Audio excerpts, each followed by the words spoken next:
So they had the graduation last week. This piece of paper brings a smile to Carolys Cayasso. His graduation certificate.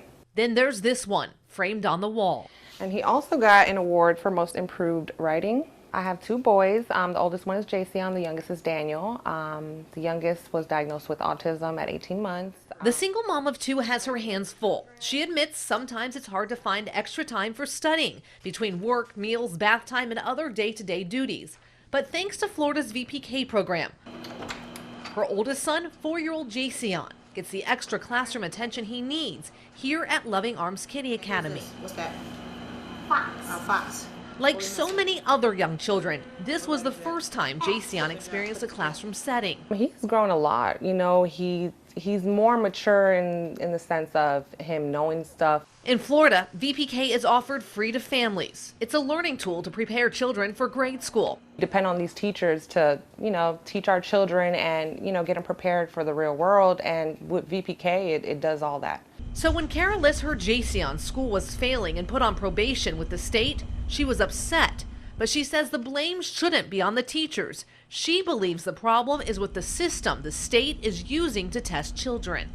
The test, for me, doesn't make sense at all. That frustration is shared by VPK teachers across the Bay Area and the state. And those teachers are not shy about expressing their feelings. Yeah, it is a stupid test. But can I say that on the camera? It's a stupid test. I mean, honestly, I just don't think that when they look at this particular test, they're looking at it from every child. Demetria Waddell is the director and VPK teacher at Loving Arms Kinder Academy, where Jason just finished his VPK program. We work really hard, me and my other teachers, to try to get the students where they are. And some students just don't get there as fast as other students.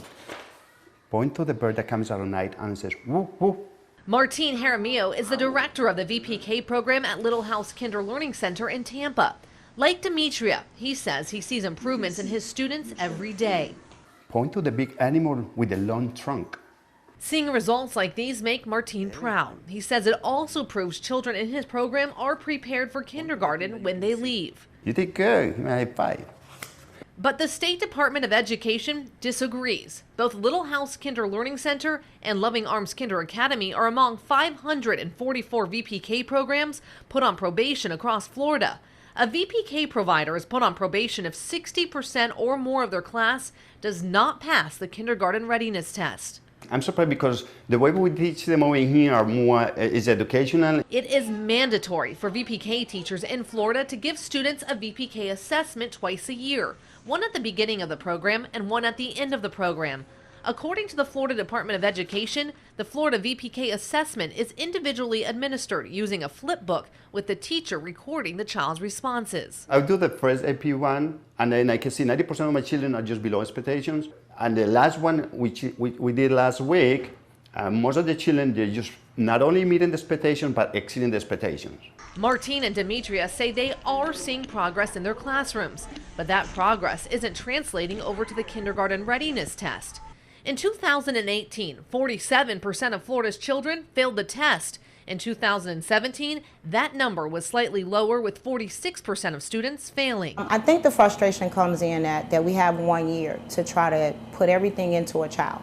The kindergarten readiness test is given on a computer, very different than the flipbook tests given in VPK classrooms. Two other concerns: the test is taken months after the last VPK assessment, and in many cases, an entire summer has passed without schoolwork. If you're giving them a test on a computer, it's totally different from what we've been teaching. There's no way they can pass that.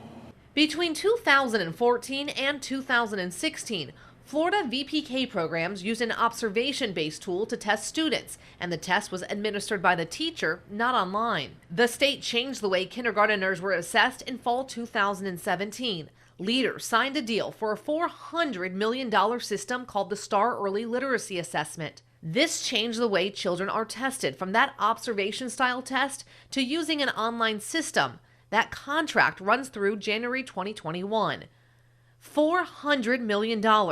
Money VPK providers say helped create a flawed system, and Florida's top educator agrees. Is it fair now? No, the system now. It's not. Fairness isn't the right question. The system now is it's not good. It's not working. It's way beyond we haven't even got to the point of is it a fair system. We're in a system that's failing, and that's got to be overhauled. Education Commissioner Richard Corcoran says he hears the outcries from teachers. He says students should be tested in May at the end of their VPK program and not the following fall. We just need to see where their readiness is and do it in the most efficient manner, and we're not, and you're seeing that in the results. Changes can't be made to the current testing because the state is under contract with the company that administers the test until 2021. 10 Investigates asked the Florida Department of Education the reason for the change in testing procedures, but so far, no response. About this for the classes. Demetria bought her own computer to help her kids test better, but she says the way she is tested needs to change. If you want to give the test, come sit in my class and watch the students that I have. Then go over to another area and sit in the class and watch their students. And then come back and tell me, do you think the test is fair? VPK programs who fail 3 years in a row can be removed from the VPK system and, even worse, lose funding. You could ultimately lose your funding. That's correct.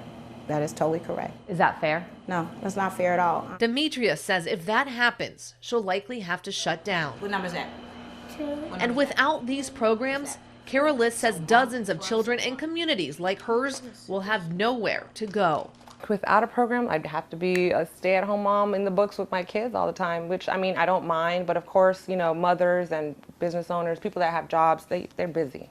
Teachers say state leaders are out of touch and have no idea how much children in their classrooms are improving. What do you think the state should look at? What would you like to see be done overall for VPK programs and these kids? Honestly, I feel like every school should be looked individually. Every child should be looked at individually. Their solution?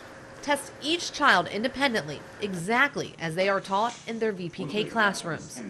Kara Liss agrees. She says the impact VPK has on her son is obvious. Before he went in, he wasn't doing so good on his writing, and he's great. As for how those results will show up in the fall when Jason takes his kindergarten readiness test, it is still a mystery.